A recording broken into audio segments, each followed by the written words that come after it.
വീണ്ടും ക്രിസ്തുയേശുവിന്റെ നാമത്തിൽ സ്നേഹവന്ദനം. एक और बार प्रभु यीशु मसीह के नाम में आप सबको प्रेम भरा प्रणाम। ഇസ്രായേലിനെ കുറിച്ചും യെരുശലേമിനെ കുറിച്ചും നമ്മൾ പഠിച്ചുകൊണ്ടിരിക്കുകയാണ്. इजराइल और जेरूशलेम के बारे में हमने पिछले एपिसोड में सुना പുതിയ യെരുശലേം എന്ന വിഷയത്തിലേക്ക് നമ്മൾ തുടരുകയാണ്. और नया जेरूशलेम के बारे में हम आज बात करेंगे। ഇവിടെ ലോക ചരിത്രം മാറുന്നു. ये एक चरित्र की बात है। ദൈവഭവനം ഭൂമിയിൽ സ്ഥാപിക്കപ്പെടുന്നു. अब परमेश्वर का राज्य जो है इस धरती पे स्थापित हो जाता है। ബൈബിളിന്റെ സമാപ്ത ഗ്രന്ഥമാണ് വെളിപ്പാട് പുസ്തകം. और जो बाइबल का आखिरी पुस्तक है प्रकाशित वाक्य, അതിന് 21 22 അധ്യായം നിത്യതയുമായി ബന്ധപ്പെട്ട സ്വർഗീയ മർമ്മങ്ങളാണ്. और उसके आखिरी जो 2 चैप्टर हैं 21 और 22 वो पूरे नया जेरूशलेम के बारे में बताते हैं। ഇത് മറ്റാർക്കും ഉള്ളതല്ല, നമ്മുടെ അവകാശമാണ്. ये और किसी के लिए नहीं, हमारा अधिकार है। ഇത് ടെമ്പററി അല്ല, ഇത് നിത്യമാണ്. ये कोई आके जाने वाली बात नहीं है, अनंत काल तक स्थिर रहने वाली बात है। അതിനുവേണ്ടിയാണ് കർത്താവ് നമ്മെ രക്ഷിച്ചത്. इसीलिए प्रभु यीशु मसीह ने हमारी रक्षा किया। അത് 21 അധ്യായത്തിലേക്ക് നമ്മുടെ ശ്രദ്ധയെ തിരിക്കാം. और उसका 21 अध्याय में इस तरह से लिखा है, ഞാൻ പുതിയ ആകാശവും പുതിയ ഭൂമിയും കണ്ടു, ഒന്നാമത്തെ ആകാശവും ഒന്നാമത്തെ ഭൂമിയും ഒഴിഞ്ഞുപോയി. तब मैंने एक नया आकाश और नई पृथ्वी को देखे, पुराना आकाश तथा पुराना पृथ्वी दोनों लुप्त हो गए। രണ്ടാം വാക്യം, പുതിയ യെരുശലേം എന്ന വിശുദ്ധ നഗരം ഭർത്താവിനായി അലങ്കരിച്ചിട്ടുള്ള മണവാട്ടിയെ പോലെ ഒരുങ്ങി സ്വർഗത്തിൽ നിന്ന് ദൈവസന്നിധിയിൽ നിന്ന് തന്നെ ഇറങ്ങുന്നതും ഞാൻ കണ്ടു. दूसरा वाक्य में लिखा है, मैंने पवित्र नगरी नवीन यरूशलेम को परमेश्वर के यहाँ से आकाश में उतरते देखा। वह अपने दूल्हे के लिए सजाई हुई दुल्हन की तरह अलंकृत थे। അവയെക്കുറിച്ചുള്ള വിശദീകരണം 16 17 വാക്യത്തിൽ നമ്മൾ വായിക്കും. और उसका जो डिटेल में 16 वाक्य में बताया गया है। പക്ഷേ 3 വാക്യത്തിൽ അതിനെക്കുറിച്ച് പറഞ്ഞിരിക്കുന്നത് ഒരു പുതിയ ബിൽഡിംഗ് ഇറങ്ങി വരുന്നതിനെ കുറിച്ച് കാണിക്കുകയാണ്. यहाँ पे तीसरा वाक्य में एक नया एक निवास के बारे में बताया गया है। മനുഷ്യരോട് കൂടെ ദൈവത്തിന്റെ കൂടാരം എന്നാണ് അവിടെ രേഖപ്പെടുത്തിയിരിക്കുന്നത്. वहां पे लिखा गया है कि मनुष्य के बीच में परमेश्वर उतर के आते हैं। ഹെവൻലി ടാബർനാക്കിൾ എന്ന് ഇംഗ്ലീഷിൽ പറഞ്ഞിട്ടുണ്ട്. और हेवनली टैबरनेकल करके इंग्लिश में बताया गया। വ്യത്യസ്ത വേർഷനിൽ വ്യത്യസ്ത രീതിയിലാണ് ഇവ പറഞ്ഞിരിക്കുന്നത്. अलग अलग वर्षन में अलग अलग तरीके से बताया गया है। ഇത് ഭൂമിയിലെ കാര്യമല്ല, ये भूमि का या धरती की बात नहीं है। ഇതിന് തൊട്ടു മുമ്പ് ഭൂമിയും അതിലെ പണികളും ബന്ധുപോകും, മൂലപദാർത്ഥങ്ങൾ കത്തിയഴിയും എന്ന വിഷയം പൂർത്തിയാകും. हम जानते हैं कि इससे पहले धरती के बहुत सारी चीजें जल कर राख हो जाएगी। ഈ ഭൂമിയിൽ ഒരുക്കി വെച്ചിരിക്കുന്ന എല്ലാ ആണവ ആയുധങ്ങളും കരിമരുന്നുകളും കത്തി എരിഞ്ഞ് ഭൂമി തീക്കുണ്ടമായി തീരുകയാണ്. और इससे पहले जो है ये धरती में जितने आयुध हैं और बॉम्ब हैं ये सारे नष्ट हो जाते हैं। അങ്ങനെയാണ് ആകാശം കൊടുമുഴക്കത്ത് പോലെ ഒഴിഞ്ഞു പോകുന്നത്. और उस तरह से आकाश जो है बिल्कुल साफ हो जाता है। ഈ ഭൂമി കത്തി ഒരു ചെറിയ ഗോളമായി തീർന്നേക്കാം. और ये हमारा धरती जो है जल के एक छोटा प्लैनेट बन जाएगा। അങ്ങനെ ഭൂമിയിലെ സകല അശുദ്ധിയും എന്നേക്കുമായി കത്തി ഉരുകി അവസാനിക്കുകയാണ്. और उस समय धरती में जितने गंदे चीजें हैं सारे के सारे जल के राख हो जाएंगे। ഇവിടെ ഒന്നാം വാക്യം വായിച്ചു, പുതിയ ആകാശവും പുതിയ ഭൂമിയാണ് വരുന്നത്, പഴയത് മാറിപ്പോയി. वहां पे लिखा है कि नया आकाश और नया धरती होगा, पुराना चला गया। അവിടെ ദൈവനിർമ്മിതമായ ഒരു ബിൽഡിംഗ് ഇറങ്ങി വരുന്നു. और वहां पे परमेश्वर का बनाया गया एक नया निवास स्थान वहां पे उतर आते हैं। യെരുശലേം എന്ന വിശുദ്ധ നഗരം സ്വർഗത്തിൽ നിന്ന് വരുന്നതായി ദൂതൻ യോഹന്നാനെ കാണിക്കുന്നു. 10वां वाक्य में इस तरह से लिखा है कि मैं आत्मा से अभिष्ट हो गया और स्वर्गदूत ने मुझे एक विशाल तथा ऊंचा पर्वत पर ले जाकर पवित्र नगरी यरूशलेम दिखाया। वह स्वर्ग में परमेश्वर के यहाँ से उतर रही थी। ഈ ബിൽഡിങ്ങിന്റെ അളവിനെ കുറിച്ച് 16 17 വാക്യങ്ങൾ വായിക്കുന്നത് ശ്രദ്ധിക്കുക. और ये जो बिल्डिंग है इसका जो विस्तार है, कितना लंबा चौड़ा और ऊंचा है, इसके बारे में 16 वाक्य में बताया गया है। അതിനെ ഒരു പട്ടണം എന്ന് പറഞ്ഞിട്ടുണ്ട്. वहां उस बिल्डिंग को एक नगर करके बताया गया है। ഒരു നഗരം എന്ന് പറഞ്ഞിട്ടുണ്ട്. एक नगर करके बताया गया है। അതിന്റെ ആ ബിൽഡിങ്ങിന്റെ പണിയെ കുറിച്ച് പറഞ്ഞിട്ടുണ്ട്. और उस बिल्डिंग के बारे में कैसे बनाएगा उसको बताया गया है। 1200 നാഴിക എന്നാണ് മലയാളത്തിൽ. वहां पर 2220 किलोमीटर 2400 കിലോമീറ്റർ എന്ന് ഒരു ഇംഗ്ലീഷ് വേർഷനിൽ വായിച്ചു. और 2200 किलोमीटर करके बताया गया है 12,000 furlongs എന്ന് ഇംഗ്ലീഷ് വായിക്കുന്നുണ്ട്. और 12,000 फरलोंग करके अंग्रेजी में बताया गया है അത്രയും നീളവും അത്രയും വീതിയും അത്രയും ഉയരവുമാണ്. वो याद रखिएगा ये इसका लंबाई चौड़ाई और ऊंचाई ये सेम 2020 किलोमीटर है അത്രയും ഉയരമുള്ള ബിൽഡിംഗ് നമുക്ക് ഒരിക്കലും സങ്കല്പിക്കാൻ കഴിയില്ല. और इतना ऊंचा बिल्डिंग हम कभी सपने में भी नहीं सोच सकते हैं മനുഷ്യബുദ്ധിയിൽ ഒതുങ്ങുന്ന കാര്യമല്ല ദൈവത്തിന്റെ വൻ പദ്ധതി. लेकिन ये जो बिल्डिंग है ये कभी भी मनुष्य के बुद्धि में नहीं आ सकता है ഭൂമിയിൽ മനുഷ്യന് 1 കിലോമീറ്റർ ഉയരമുള്ള ബിൽഡിംഗ് പണിയാൻ ഇതുവരെ കഴിഞ്ഞിട്ടില്ല.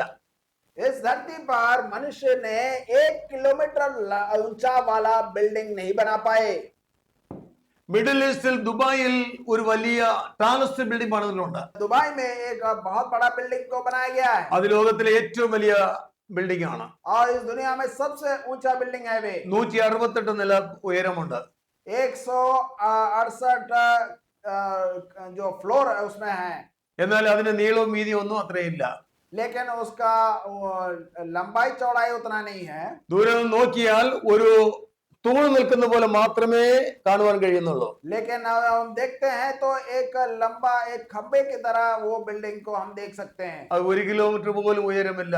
लेकिन उसका भी 1 किलोमीटर ऊंचाई नहीं है എന്നാൽ ഒന്നല്ല രണ്ടല്ല 10 അല്ല 100ഉമല്ല ये 10 नहीं 20 नहीं 100 भी नहीं 2200 കിലോമീറ്റർ ഉയരമുള്ള അത്രയും വലിയ ഒരു ബിൽഡിംഗ് ആണ്. 2200 किलोमीटर ऊंचा बिल्डिंग है वह എത്രയെത്ര ഫ്ലാറ്റുകൾ എത്രയെത്ര റൂമുകൾ എത്രയെത്ര വാസസ്ഥലങ്ങൾ ഉണ്ടായിരിക്കും. और उसके अंदर कितना बड़ा कमरा और कितने कितने कमरे हो सकते हैं आप सोच सकते हैं ഈ ബിൽഡിങ്ങിന് ഒരു പ്രത്യേകതയുണ്ട്. ये बिल्डिंग का एक अचंबा बात को आपको बताना चाहता हूँ ഉയരം മാത്രമല്ല നീളവും വീതിയും അത്രയും വലുതാണ്. ये ऊंचा ही नहीं लंबाई चौड़ाई भी उतना ही 2200 किलोमीटर है ഇത് സ്വർണ്ണ നിർമ്മിതമായ കെട്ടിടമാണ്. ये जो बिल्डिंग है सोने का बनाया गया है 12 വിധ രത്നങ്ങളാൽ അലങ്കൃതമായിട്ടുണ്ട്. ये 12 अलग अलग रत्नों से बनाया गया है 12 വാതിലുകളുണ്ട്. और ये 12 दरवाजे हैं इसके ഓരോ വശത്തും മൂന്ന് വീതം 4 വശത്തുമായി 12 ഗോപുരങ്ങൾ. 4 दीवार है चारों में 3 दरवाजे बनाए गए हैं അതിന്റെ അടിസ്ഥാനം 12 വിധമായ രത്നങ്ങളാൽ അലങ്കൃതമായിരിക്കുന്നു. और ये सब अलग अलग रत्नों से बनाया गया है അത് 21 അധ്യായത്തിന്റെ 13 മുതൽ താഴോട്ട് വായിക്കുന്ന ഭാഗങ്ങളെല്ലാം അത് പറയുന്നുണ്ട്. और प्रकाशित वाक्य 21 अध्याय और 13 से नीचे की और हम ये बात को हम पढ़ सकते हैं 11 വാക്യം വീണ്ടും നമ്മുടെ ശ്രദ്ധയിൽ കൊണ്ടുവരട്ടെ. 11 वाक्य हम एक और बार पढ़ेंगे അതിന്റെ ജ്യോതിസ് ഏറ്റവും വിലയേറിയ രത്നത്തിന് തുല്യമായി സ്ഫടിക സ്വച്ഛതയുള്ള സൂര്യകാന്തം പോലെ ആയിരുന്നു. वह परमेश्वर की महिमा से विभूषित थी और बहुमूल्य रत्नों तथा उज्जवल सूर्य कांति की तरह चमक रही थी അതിന് പൊക്കമുള്ള വൻമതിലുണ്ട്. उसके चारों ओर बड़ी और ऊंची शहर बनाई थी അതിന്റെ അളവ് 17 വാക്യത്തിൽ വായിക്കുന്നുണ്ട്. ഏകദേശം 216 അടി ഉയരം. और वहां पे उसका ऊंचाई बताया गया है कि 65 मीटर ऊंची അതിന് പൊക്കമുള്ള വൻമതിലും 12 ഗോപുരവും ഉണ്ട്. और उसके ऊपर शांपनाय भी है ഗോപുരങ്ങളിൽ 12 ദൂതന്മാരും ഉണ്ട്.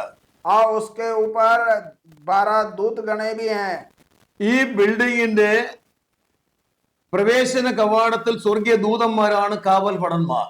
ये सारे दरवाजे के सामने में स्वर्ग दूत वहां पे खड़े रहते हैं അത് മാത്രമല്ല ബിൽഡിങ്ങിലോട്ട് എൻട്രൻസിലേക്ക് പ്രവേശിക്കുമ്പോൾ जब हम उस बिल्डिंग के अंदर की ओर जाते हैं 12 ദൂതന്മാരും ഇസ്രായേൽ മക്കളുടെ 12 ഗോത്രങ്ങളുടെ പേരും കൊത്തിയിട്ടുണ്ട്. और ये 12 गोत्र हैं इनके जो नाम है उस दरवाजे पे हैं 12 ഗോത്രം എന്ന് പറയുന്നത് ഇസ്രായേൽ ഗോത്രം 12 ആണ്. हम जानते हैं कि इस्राएल के 12 गोत्र हैं ഇസ്രായേൽ ഗോത്രം 12 എന്ന് പറയുന്നത് അബ്രഹാം ഇസാഖ് യാക്കോബ് യാക്കോബിന്റെ 12 ആൺമക്കളുടെ പേരാണ്. और हम जानते हैं कि याकूब के 12 बच्चे हैं, उनके नाम है ये। അവരെ മുഴുവൻ ചേർത്താണ് ഇസ്രായേൽ എന്ന് പറയുന്നത്. ये सबको मिला करके इजराइल नाम देते हैं। ഇസ്രായേലിലെ 12 പ്രഭുക്കന്മാർ രാജാക്കന്മാരുടെ പേരാണ് 12 ഗോപുരത്തോൾബന്ധിൽ പറഞ്ഞിരിക്കുന്നത്. और वहां पर ये 12 बच्चों का नाम जो है वहां पर बताया गया है। അങ്ങനെ പുതിയ യെരുശലേം എന്ന് പറയുന്ന ഈ ബിൽഡിംഗ് ഇസ്രായേൽ ജാതിക്ക് മുഴുവൻ അവകാശപ്പെട്ടതാണ്. ये जो नया बिल्डिंग है ये सारे इजराइल के लिए बनाया गया है। 14-ാം വാക്യത്തിൽ 14 वाक्य में इस तरह से നഗരത്തിന് മതിലിന് 12 അടിസ്ഥാനവും അതിൽ കുഞ്ഞാടിന് 12 അപ്പോസ്തലന്മാരുടെ 12 പേരുമുണ്ട്. शहरपना नींव के 12 पत्थरों पर खड़ी थी और उन पर मेमने के 12 प्रेरितों के नाम अंकित थे। 12 അപ്പോസ്തലന്മാരുടെ പേര് ഇവിടെ ഉണ്ട്. वहां पे हम देखते हैं 12 प्रेरितों के नाम लिखे गए हैं। യേശു ക്രിസ്തു മൂലക്കല്ലും और प्रभु यीशु मसीह जो है नींव है। 12 അപ്പോസ്തലന്മാർ അടിസ്ഥാന കല്ലുകളുമായി പണിതതായ ആലയമാണ് ഈ സഭയാം ദേവാലയം. यहाँ पे हम देखते हैं कि प्रभु यीशु मसीह जो है नींव का पत्थर और उनके 12 चेले जो हैं 12 प्रेरितों के नाम के उनके पत्थर के साथ बनाया गया एक महान बिल्डिंग है ये। പ്രിയമുള്ളവരെ, പലരും പല നിലയിൽ ഇതേക്കുറിച്ച് പറയാറുണ്ട്. मेरे प्रियजन, बहुत जने अलग अलग तरीके से इस वाक्यों का व्याख्यान करते हैं। പുതിയ നിയമസഭയ്ക്കുള്ളതാണ് ഈ ഭവനം എന്ന് പറയാറുണ്ട്. ये नया जो कलीसिया है उसके लिए बनाया गया है ये जो बिल्डिंग। മറ്റാരും ഇതിൽ അവകാശികൾ ആകുകയില്ലെന്ന് പറയാറുണ്ട്. लेकिन इसका और भी कोई अवकाश नहीं है, ऐसा करके भी कुछ लोग बोलते हैं। എന്നാൽ വളരെ വ്യക്തമായി ഇവിടെ രേഖപ്പെടുത്തിയിരിക്കുന്നു. लेकिन बिल्कुल साफ तरीके से वचन में बताया गया है। ഒന്നാമത് ഇസ്രായേൽ ഗോത്രം 12 ये पहला जो है इजराइल के 12 गोत्र के लिए, അത് ഇസ്രായേൽ ജാതി മുഴുവനുമാണ്. वो पूरा इजराइल वहां पे आएगा। രണ്ടാമത് 12 അപ്പോസ്തലന്മാർ. दूसरी बात 12 प्रभु के चेले, അത് പുതിയ നിയമസഭ മുഴുവനുമാണ്. अब वे नया नियम के सारे जन मसीह जन उसके अंदर आते हैं। ദൈവം തിരഞ്ഞെടുത്ത ഇസ്രായേൽ ജാതിയും प्रभु परमेश्वर जो इजराइल को चुने, രക്തത്താൽ യേശുവിന്റെ രക്തത്താൽ വീണ്ടെടുക്കപ്പെട്ട സഭയും ചേർന്നതാണ് ഈ ഗ്രൂപ്പ്. ये प्रभु यीशु मसीह के खून के द्वारा चुने गए मसीह जन भी उसमें शामिल हैं। ഇതാണ് ദൈവത്തിന്റെ തിരുഹൃദയത്തിൽ മറഞ്ഞു കിടന്ന ഒരു മർമ്മം.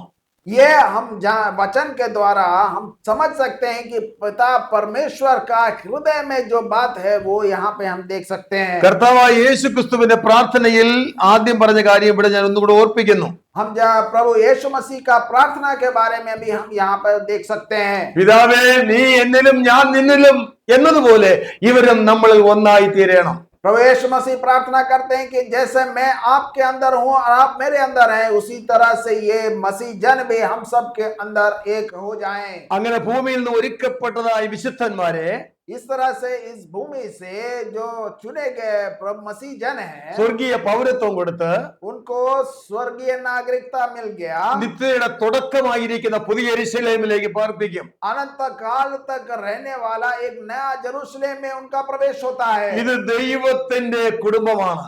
ये पिता परमेश्वर का या उनका परिवार है। സ്വർഗത്തിലെ ദൂതഗണങ്ങൾ കോടാനുകോടിയാണ്. स्वर्ग में दूतगण करोड़ के तादाद में है। പക്ഷേ ഇവിടെ മനുഷ്യപുത്രന്മാരായി നമുക്ക് സ്വർഗീയ പൗരത്വത്തിൽ എത്രയോ വലിയ പദവിയാണ് കർത്താവ് നൽകിയത്. लेकिन परमेश्वर प्रभु यीशु मसीह के द्वारा हमें स्वर्ग के नागरिकता दे दिया। ये कितनी बड़ी बात है। കർത്താവ് പറഞ്ഞു, എന്റെ പിതാവിന്റെ ഭവനത്തിൽ അനേകം വാസസ്ഥലങ്ങളുണ്ട്. प्रभु यीशु मसीह कहते हैं मेरे पिता परमेश्वर के घर में बहुत सारे निवास स्थान हैं। ഞാൻ നിങ്ങൾക്ക് വേണ്ടി സ്ഥലം ഒരുക്കാൻ പോവുകയാണ്. मैं आप सब लोग के लिए एक निवास स्थान बनाने जा रहा അത് हूँ। പൂർത്തിയാകുമ്പോൾ വന്ന് നിങ്ങളെ എന്റെ അടുക്കൽ वो ചേർത്തുകൊള്ളും. जब बन जाएगा तो मैं आप लोग के बीच में आऊंगा। അതാണ് പിതാവിന്റെ കുടുംബം. वो है एक नया परिवार। അങ്ങനെ പിതാവായി ദൈവവും പുത്രനായി ക്രിസ്തുവും നാം ഒന്നായിരിക്കുന്ന നിത്യയിൽ ഒരു ബന്ധം തുടരും. और उस तरह से पिता परमेश्वर प्रभु यीशु मसीह और सारे नए मसीह जन एक साथ एक नया परिवार शुरू करते हैं। 21-8 വാക്യത്തിൽ പ്രത്യേക ഒരു കാര്യം വായിക്കുന്നു. अब प्रकाशित वाक्य 21 अध्याय और उसका 8वां वाक्य में इस तरह से कहते हैं, എന്നാൽ ഭീരുക്കൾ, അവിശ്വാസികൾ, അറയ്ക്കപ്പെട്ടവർ, കൊലപാതകന്മാർ, ദുർനടപ്പുകാർ, ക്ഷുദ്രക്കാർ, ബിംബാരാധികൾ എന്നിവർക്കും പോഷ്ക് പറയുന്ന ഏവർക്കുള്ള ഓഹരി തീയും ഗന്ധവും കത്തുന്ന തീപ്പൊയ്കയിലത്രേ. वहां लिखा है, लेकिन कायरों, अविश्वासियों, नीचों, हत्यारों, व्यभिचारियों, ओझों, मूर्ति पूजकों और हर प्रकार के मिथ्या विधियों का अंत यहाँ होगा। धधकती आग और गंधक के कुंड में द्वितीय मृत्यु। മനുഷ്യന് രണ്ട് ചേരിയായി അവിടെ തിരിച്ചിരിക്കുന്നു. यहाँ पे मनुष्य का दो भाग हो जाता है। ഒന്ന് ദൈവത്തിന് വകയാകിയ ദൈവത്തിന്റെ വിശ്വസ്തന്മാർ, एक जो भाग है वो परमेश्वर के चुने हुए परमेश्वर के विश्वसनीय लोग, മറ്റൊന്ന് പിശാചിന് വകയായ സകല ദുഷ്ടന്മാരും. और उसका दूसरा भाग जो है पिशाच या शैतान के लोग जो सारे दुष्ट हैं। ഇവർക്ക് രണ്ടുപേർക്കുമുള്ള രണ്ട് ഓഹരിയാണ് സ്വർഗവും നരകവും. और ये दोनों जनों के लिए, अच्छे लोगों के लिए परमेश्वर के लोगों के लिए स्वर्ग और शैतान के लोगों के लिए नरक। പ്രിയരെ, 21 അധ്യായത്തിൽ और 21वां अध्याय में 2 വാക്യത്തിൽ പ്രകാരം വായിക്കുന്നു, और दूसरा वाक्य में इस तरह से कहते हैं, ദൈവ നിർമ്മിതിയായ ഈ വിശുദ്ധ നഗരം, अब परमेश्वर के बनाया हुआ एक पवित्र नगर ഭർത്താവിനായി അലങ്കരിച്ചിട്ടുള്ള മണവാട്ടിയെപ്പോലെ ഒരുങ്ങി സ്വർഗത്തിൽ നിന്ന് ദൈവസന്നിധി തന്നെ ഇറങ്ങുകയാണ്. वहां पे हम देखते हैं कि अपने दूल्हे के लिए सजाई हुई दुल्हन की तरह अलंकृत थी। ഭർത്താവിനായി അലങ്കരിച്ചിട്ടുള്ള മണവാട്ടി എന്ന് പറയുന്നത് ക്രിസ്തുവിന്റെ മണവാട്ടിയാകുന്ന പുതിയ നിയമസഭയെയാണ്. और वहां पे ये दुल्हन कौन है? वो प्रभु यीशु मसीह जो दूल्हा है उसके लिए सजाया गया हुआ सभा है, हमारा जो मसीह जनों का एक जुट। ദൈവത്തിന്റെ നിർമ്മിതിയായ ആ ഹെവൻലി ടാബർനാക്കിളിൽ ഈ സഭയെ പാർപ്പിച്ചിരിക്കുന്നു. और ये सारा जो कलीसिया के जन है, ये सारे स्पेस में एक टैबरनाकल के अंदर में वो रहेंगे। കുഞ്ഞാടിന്റെ വിളക്കായിരിക്കുന്നു. और उसका जो प्रभु यीशु मसीह वहां का दीप रहेगा।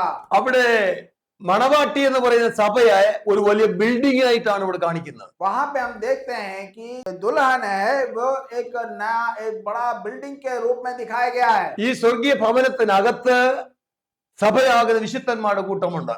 और ये स्वर्गीय बिल्डिंग के अंदर पवित्र जनों का एक जुट है।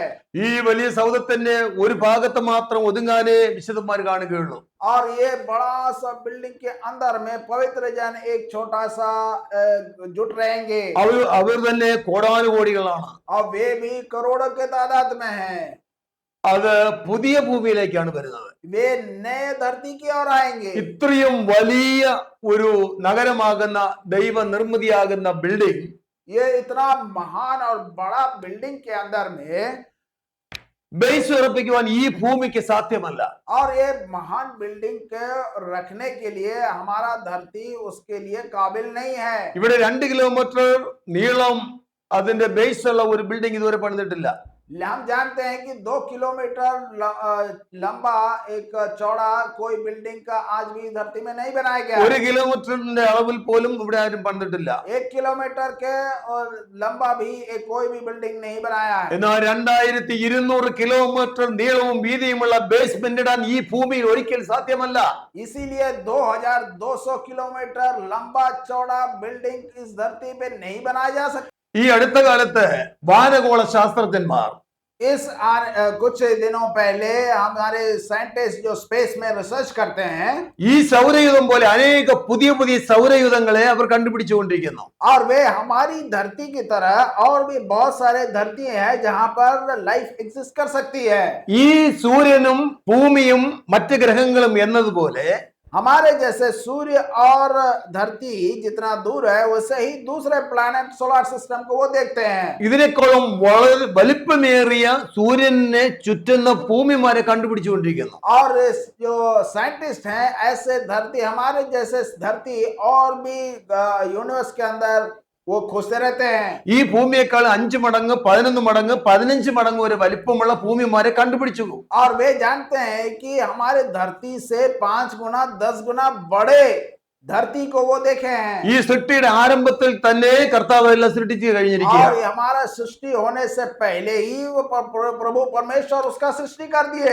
ഈ ഭൂമിയിൽ വാസയോഗ്യമാകുന്നത് പോലെ ആ ഭൂമിയിലും വാസയോഗ്യമായി തീരുന്ന പശ്ചാത്തലമുണ്ടെന്ന് പറയുന്നു. और वहां पे साइंटिस्ट बताते हैं कि हम जैसे इस धरती में रहते हैं उसी तरह वहां पे मनुष्य रह सकता है। അങ്ങനെയാണെങ്കിൽ ഈ പഴയ ഭൂമി കത്തിച്ചാമ്പലാകും. और इस तरह से हमारा जो धरती है पूरी तरह नाश हो जाएगा। എല്ലാവിധമായ വൈറസുകളും രോഗാണുക്കളും തഴച്ചു വളരുന്ന ഒരു പശ്ചാത്തലമാണ് ഈ ഭൂമിയുടെ പശ്ചാത്തലം. हम जानते हैं कि हमारे इस धरती पर बहुत सारे वायरस और बैक्टीरिया जीवित रहते हैं। ഈ അറ്റ്മോസ്ഫിയറിൽ ഇതിനെല്ലാറ്റിനും വളരുവാനുള്ള ഒരു സാഹചര്യമുണ്ട്. और हमारे इस एटमॉस्फेयर में ये सारे जो चीज हैं बढ़ते चढ़ते रहते हैं। ഇതിനിടയിൽ ഭാരപ്പെട്ട ഞരങ്ങുന്ന ശരീരപ്രകൃതിയാണ് ഈ മനുഷ്യകൂടാരം. और उस तरह उस जगह में हमारा जो शरीर है हमेशा बीमारी से पकड़ लेता है। ഈ ശരീരം എത്ര കാലം ഇവിടെ പാർക്കുന്നുവോ ഭാരപ്പെട്ട് ഞരങ്ങുകയാണ്. और जितने दिन मनुष्य इस शरीर में रहकर इस धरती में रहता है बहुत संकट से वो गुजरता है। എല്ലാവിധ രോഗാണുക്കളുടെ കൂടാരമായി തീരുകയാണ്. हर एक तरह के रोग हमारे शरीर में आ जाते हैं। തലയ്ക്ക് മുകളിലോട്ട് നോക്കിയാൽ सर के ऊपर अगर हम देखें ഇവിടെ മേഘമണ്ഡലവും ആകാശമണ്ഡലവും കാണാം. हम देखते हैं कि आकाश मंडल है और उसके ऊपर मेघ मंडल भी है। സാത്താന് ശക്തികളുടെ കേന്ദ്രമാണത്. ये सारे शैतान के केंद्र हैं। ലൂസിഫറും വീണുപോയ ദൂതന്മാരുടെയും ഒരു മണ്ഡലം കൂടെയാണത്. और लूसीफर और उसके गिराए गए दूतगणों के साथ वहां पे रहते हैं। ഭൂമിയുടെ ആകാശമണ്ഡലം പഴഞ്ചനായിക്കൊണ്ടിരിക്കുകയാണ്. हमारे इस धरती के आकाश मंडल पुराना होता जा रहा है। അതിന് മുകളിലുള്ള അനേക ലെയറുകളുണ്ട്. और उसके ऊपर में भी बहुत से अलग लेयर हैं। അതിൽ ഒന്നാണ് ഓസോൺ ലെയർ. और उसमें से एक लेयर है ओजोन लेयर। ഓരോ രാജ്യത്തെക്കാളും വലിപ്പമുള്ള വിള്ളലുകളാണ് ഓസോൺ ലെയറുകൾ ഉണ്ടായിരിക്കുന്നത്. और एक एक राज्य से भी बड़ा है वो ओजोन लेयर। അതിനകത്തുകൂടെ മാരക രശ്മികളാകുന്ന അൾട്രാവയലറ്റ് രശ്മികൾ ഭൂമിയിലേക്ക് വരുന്നു.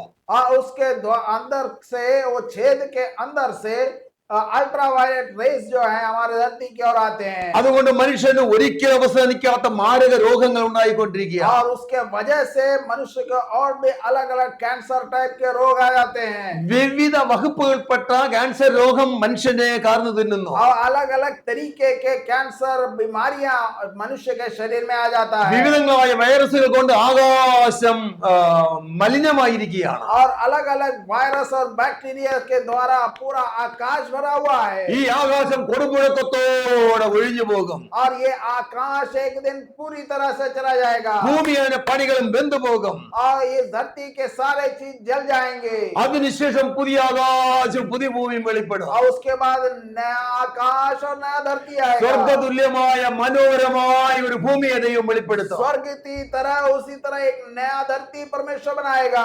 എല്ലാവിധമായ മനോഹരത്വം നിറഞ്ഞ പുതിയ ഭൂമി. और हर तरीके से खूबसूरत एक धरती परमेश्वर बनाएगा। ആ ഭൂമിക്ക് തത്തുല്യമായ മനോഹരമായ ഒരു ആകാശം വെളിപ്പെടുത്തും. उसी तरह से उसी मनोहर रीति से परमेश्वर एक आकाश भी बनाएगा। ആകാശം ഭൂമിയുടെ സംരക്ഷണ വലയമാണ്. और वो आकाश धरती का सुरक्षा करेगा। ആ പുതിയ ഭൂമിയിൽ പുതിയ യെരൂശലേം എന്ന് പറഞ്ഞ ഭവനം ഇറങ്ങി വരും. और उस नया धरती नया आकाश में ये नया यरूशलेम उतर आएगा। കർത്താവിനോടൊപ്പം ദൈവത്തോടൊപ്പം ദൈവദൂത തുല്യരായി നമ്മൾ ജൈത്രയാത്ര തുടരും. और ഹല്ലേലൂയ. उस तरह परमेश्वर प्रभु यीशु मसीह के साथ हम एक नया यात्रा शुरू करेंगे। ദൈവത്തിന്റെ കുഞ്ഞാടിനെ സിംഹാസനം സ്ഥാപിച്ചിരിക്കും. और प्रभु यीशु मसीह का एक सिंहासन वहां पे खड़ा हो जाएगा। വെളിപ്പാട് പുസ്തകം 22-ാം അധ്യായത്തിന്റെ ആദ്യ ഭാഗങ്ങളാണ് ഈ പറയുന്നത്. प्रकाशित वाक्य के पहला भागों के बारे में मैं ये बताया हूँ। സിംഹാസനത്തിൽ നിന്നും ജീവജല നദികൾ പുറത്തേക്ക് और വരികയാണ്. सिंहासन से एक नया जीवन का जल निकल के आएगा। അതിൽ നിന്ന് ചലിക്കുന്ന ജീവജാലങ്ങൾ ഉണ്ടാകും. और उसके अंदर जीव जंतु रहेंगे। അത് ചുറ്റും ഒഴുകി ആ പട്ടണത്തെ മുഴുവൻ സമൃദ്ധമാക്കുകയാണ്. और वहां से उतर के जो पानी आता है पूरे नगर को वो हरा भरा कर देता है। അതിൽ ജീവവൃക്ഷങ്ങളുണ്ട്. और उसके अंदर बहुत सारे जीवित वृक्ष हैं। അതിമനോഹരമായ 12 വിധ ഫലങ്ങൾ 12 മാസവും നൽകുന്ന വൃക്ഷങ്ങൾ നിറഞ്ഞിരിക്കുന്നു. और उस हर एक पेड़ में अलग अलग 12 तरीके के फल हमेशा 12 महीनों में भी होते रहते हैं। രോഗവും മരണമില്ലാത്ത നിത്യജീവനിലേക്ക് കടക്കുവാൻ ഈ ഫലങ്ങൾ നമുക്ക് ഔഷധമായി തീരുകയാണ്. और वो हमारे जीवन में, हमारे शरीर में कोई रोग या अवस्था ना आए, उसके लिए ये दवाई की तरह काम करती है। ആ രോഗവും ദുഃഖവും നിലവിളിയുമില്ലാത്ത കാലം അന്ന് പാപമില്ല. और उस एक ऐसा दिन आएगा जहां पर ये ना रोक रहेगी, ना कोई पाप रहेगा हमारे जीवन में। വെളിപ്പാട് പുസ്തകം 21:5 प्रकाशित वाक्य उसका 21 अध्याय और 5वां वाक्य में इस तरह से कहते हैं, നമ്മൾ പുതിയ യെരൂശലേമിലേക്ക് പ്രവേശിച്ചു കഴിയുമ്പോൾ जब मैं नया यरूशलेम की ओर आता हूँ, കണ്ണുനീർ എല്ലാം തുടച്ചു കളയും. ഇനി മരണമുണ്ടാകുകയില്ല, ദുഃഖവും മുറവിളിയും കഷ്ടതയും ഇനി ഉണ്ടാകുകയില്ല. ഒന്നാമത്തേത് കഴിഞ്ഞുപോയി, സിംഹാസനത്തിൽ ഇരിക്കുന്നവൻ ഇതാ ഞാൻ സകലവും പുതുതാക്കുന്നു എന്ന് അരുളി ചെയ്തു. वहां पे लिखा है, इसके बाद ना मृत्यु रहेगा, ना शोक, ना विलाप और ना दुख, क्योंकि पुरानी बातें बीत चुकी है, देखो मैं सब कुछ नया कर रहा हूँ। ആ പുതിയ പട്ടണത്തിൽ പ്രകാശിപ്പാൻ സൂര്യൻ ചന്ദ്രൻ ആവശ്യമില്ല. वहां पे उस नगर में प्रकाशित करने के लिए सूर्य और चंद्रमा की जरूरत नहीं है। നമ്മുടെ വാഴ്ത്തപ്പെട്ട ദൈവകുഞ്ഞാടൻ വിളക്കായിരിക്കുന്നു. वहां पर प्रभु यीशु मसीह वहां का दीप है। തേജോമയനായ ദൈവത്തിന്റെ ദിവ്യ പ്രകാശമാണ് അത് എല്ലാറ്റിനെയും പ്രകാശിപ്പിക്കുന്നത്. और वो प्रभु यीशु मसीह वो दिव्य प्रकाश है जो हर चीज को प्रकाशित करता है। അങ്ങനെ മനോഹരമായ ദൈവസിംഹാസനം, वह बहुत ही मनोहर एक परमेश्वर का सिंहासन, അത് പളുങ്കുപോലെ ശുഭ്രമായ ജീവജല നദി, और उससे भी बहुत ही पवित्र नदी वहां से बहता है। ഇക്കരെയും അക്കരെയും ജീവവൃക്ഷ ഫലങ്ങൾ, उसके इस तरफ और उस तरफ जीव का वृक्ष जो रहते हैं, ഇതെല്ലാം ദൈവം നമുക്ക് അവകാശമായി നൽകുന്നു. ये सारे मनुष्य जाति को अवकाश के रूप में परमेश्वर देते हैं। ഹല്ലേലൂയ. हालेलुया। ഇന്ന് വരെ നമുക്ക് ലഭിച്ചിട്ടില്ലാത്തതായ എല്ലാ സ്വർഗീയ മഹത്വവും നമുക്ക് അവിടെ വെച്ച് ലഭിക്കുവാൻ കഴിയും. और आज तक जो हमें बातों को नहीं मिला, वो सारी चीजें हमें उस जगह पे मिल जाएगा। ഇത് എത്ര കാലം നീണ്ടു നിൽക്കുമെന്നുള്ളതിന് ഒരു കണക്ക് പറഞ്ഞിട്ടില്ല. यह नगर जो है कितना दिन रहेगा वो हमें नहीं मालूम है। ഇത് വിശ്വാസയോഗ്യവും സത്യവുമാകുന്നുവെന്ന് പരിശുദ്ധാത്മാവ് രേഖപ്പെടുത്തിയിരിക്കുന്നു. ये विश्वास योग्य और सच्ची बात है, ऐसा पवित्र आत्मा बताते हैं। ഹല്ലേലൂയ. हालेलुया। ഇത് 33,000 വർഷം അവകാശം ലഭിക്കുമെന്ന് ചിലർ പറഞ്ഞിട്ടുണ്ട്. और 3,300 साल ये रहेगा, ऐसा करके बताते हैं। ഒരു കാലക്കണക്കും നമുക്ക് പ്രസ്താവിക്കുവാൻ സാധ്യമല്ല. लेकिन ये कितना दिन चलेगा ये हमें कोई भी नहीं बता सकता है। മരണമില്ലാത്ത യുഗത്തിലേക്ക് പ്രവേശിക്കുകയാണ്. हम मृत्यु ना कहीं भी नहीं है, ऐसा एक जगह की ओर हम जा रहे हैं। പ്രിയമുള്ളവരെ, നിത്യജീവന്റെ വാഗ്ദത്തം ലഭിച്ചതുപോലെ നമ്മൾ നിത്യജീവനിലേക്ക് പ്രവേശിക്കുകയാണ്. और अनंत जीवन का परमेश्वर ने जो हमें दिया है, उस अनंत जीवन में हम प्रवेश कर रहे हैं। ഇത് നമ്മുടെ അവകാശമാണ്. ये सब हमारा अधिकार है। നാം ഒരു നാൾ അവിടെ എത്തിച്ചേരും. एक दिन हम सब वहां पे पहुंच जाएंगे അവിടെ നാം നിത്യത തുടരും. और अनंत काल तक हम वहां पे रहेंगे। നിത്യത സത്യമാണ്. अनंत काल में जीवित रहना संभव है। സ്വർഗം സത്യമാണ്. स्वर्ग एक सत्य है। നമ്മൾ അവിടെ എത്തിച്ചേരും. हम सब वहां पे पहुंच जाएंगे। ഒരു കാര്യം കൂടെ സ്നേഹമായി പറയട്ടെ, एक और बात आप सबको प्रेम के साथ बताना चाहता हूँ, ഏവർക്കും അവിടെ എത്തിച്ചേരുവാൻ കഴിയും. हम सब वहां पे पहुंच सकते हैं। അതിന് ഒരു വഴി യേശുവിൽ വിശ്വസിക്കുക എന്നുള്ളതാണ്. उसका एक ही बात है, और वो है आप सब प्रभु यीशु मसीह पर विश्वास करो। ഏതൊരുവനും ഏതൊരുവൾക്കും കർത്താവ് യേശുവിൽ വിശ്വസിച്ചാൽ നിത്യജീവൻ പ്രാപിക്കുവാൻ കഴിയും. कोई भी जाति का लोग हो, आप प्रभु यीशु मसीह पर विश्वास करो तो आप अनंत जीवन प्राप्त करोगे। യേശു ക്രിസ്തു പാപികൾക്ക് രക്ഷകനാണ്. यीशु प्रभु पापियों का रक्षक है, നിത്യജീവൻ നൽകുന്നവനാണ്. अनंत काल अनंत जीवन देने वाला प्रभु है। യേശു ഏക മധ്യസ്ഥനാണ്. प्रभु यीशु मसीह एक ही मीडिएटर है। അവൻ വിശ്വസിച്ച് നിത്യജീവൻ പ്രാപിക്കുക. आप उन पर विश्वास करो और आप अनंत जीवन प्राप्त कर सकते हो। നീ നിന്റെ കുടുംബവും രക്ഷ പ്രാപിക്കും. आप और आपका परिवार रक्षा प्राप्त करेगा। ദൈവം അനുഗ്രഹിക്കുമാറാകട്ടെ. परमेश्वर आप सबको आशीष दे। ആമേൻ. जय मसीह की।